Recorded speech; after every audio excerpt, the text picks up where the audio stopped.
So far in Lecture 12, we have seen bacteria that cause diseases in the cardiovascular and lymphatic system. And another way of thinking about this is these are just the internal bacteria. They get inside us and they grow. So they're not necessarily going to be living in the gut or the lungs. They're going to be living everywhere else. So fine. The next topic will be the viral diseases in these systems, and then the last part of this lecture will be the bacterial and then viral diseases of the nervous system. So this is going to be another, there are a lot of unpleasant topics to cover here. One thing to point out is for viruses, I don't like to use these icons because they just don't match the concepts these icons are meant to convey. So viruses all infect our cells. They're obligate intracellular parasites. They don't really invade our tissues the way bacteria do, but they do circulate in our blood and lymph through the whole body. They're small enough that they can do that. So if anything, we'd call them invasive, but just don't think of it that way. So the first disease we will see is infectious mononucleosis, and this is caused by the Epstein-Barr virus. And it's extremely common. It's extremely common around the world. It infects most people as children, and we don't notice.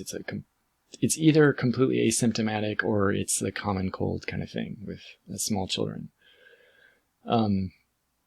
If it infects an adult, my understanding is if it infects an older adult, it's the same thing. But for some reason, teenagers develop infectious mononucleosis. And that involves a severe sore throat or pharyngitis, and then severe fever and, fatigue. So this can be disruptive, significantly disruptive in the life of a teenager because they would be missing school for weeks because the fatigue and the fever are difficult to overcome. Right. Some people will experience recurrences, but again, these don't have a distinctive set of signs, so we don't. If you're not a researcher who studies this, you don't see this, you don't identify it. So Epstein-Barr virus that causes this is a herpes virus. It's human herpes virus number 4. And so if you look back on the, if you look back at the phylogenetic tree from lecture 11, you'll see this on there. And as a herpes virus, it has a double-stranded DNA genome. The virions are huge.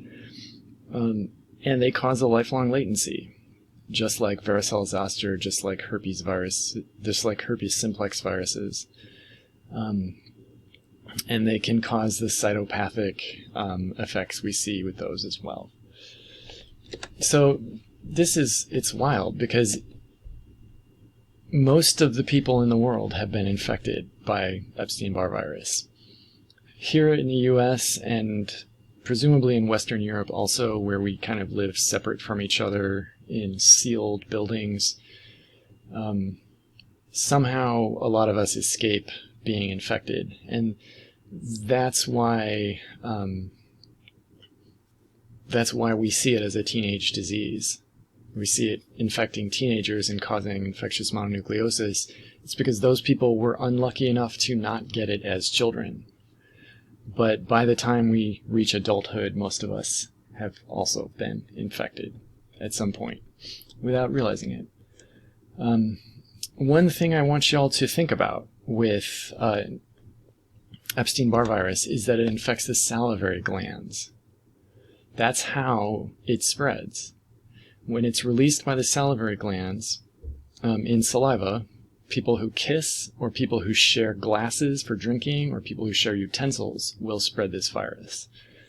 And so that's why it's called the kissing disease. It's the narrative around high schoolers is they kiss someone and get infectious mononucleosis. And that does make sense because this virus is shed through saliva. So if you look at the pathogenesis, what you'll see is infection and kind of disruption of adaptive immune cells. And this can explain some of the fever and fatigue and the swelling people see. The pharyngitis could come from swollen lymph nodes near the pharynx. I'm not sure exactly about that. Right. So the other thing is the treatment and prevention. There is really no treatment for this. I think when we get to cytomegalovirus, I'll talk a little bit more about potential treatments for this. But really what we would do for a person with infectious mononucleosis is keep them hydrated and give them painkillers.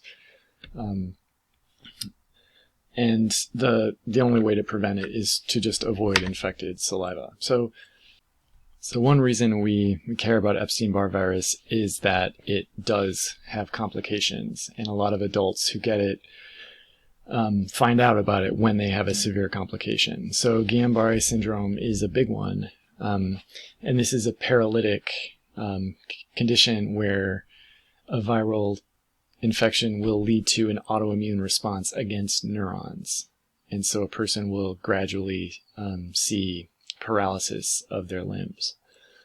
And then these are cancers that can be associated with Epstein-Barr virus.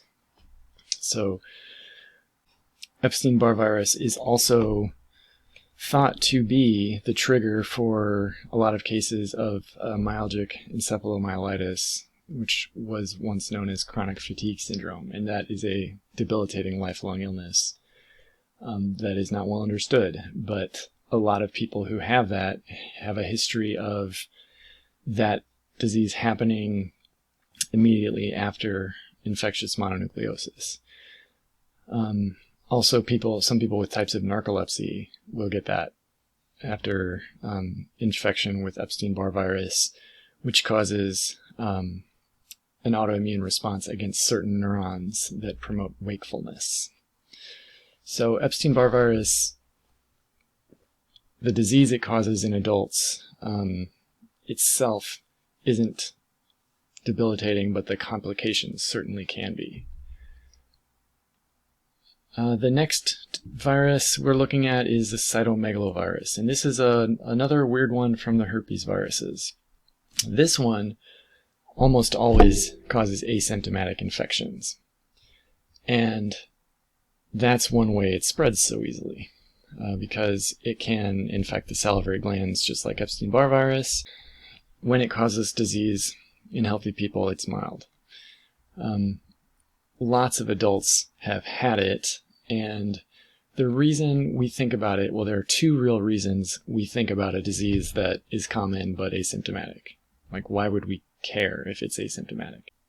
Well, cytomegalovirus can cause a syndrome in newborns who get it, and the mother can pass it to the newborn through the placenta. So a large fraction of people who are born infected with cytomegalovirus end up with mental impairments because of that. It can be directly traced to the cytomegalovirus infection.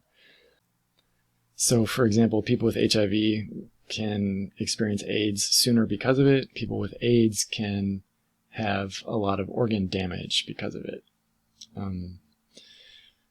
So it's a really nasty virus for people with HIV/AIDS, and also for people who need to take immunosuppressive drugs because of organ transplants. So how do we deal with this? Well, we have a drug, acyclovir, that works against herpes viruses, specifically the herpes simplex viruses. And remember, it's safe to take, even though it inhibits DNA synthesis. It's safe to take because it's only active inside cells that are infected by herpes viruses, because they have a certain enzyme that activates acyclovir. The problem is that cytomegalovirus doesn't have that enzyme, so acyclovir doesn't work against cytomegalovirus. So we have a similar medication that does not require that activation. Unfortunately, it kills neutrophils and the cells that make platelets. So this is itself, it has severe side effects. But that can be, in some cases, much better than cytomegalovirus. So that's enough about those herpes viruses. In the next video, we will look at viruses spread by mosquitoes.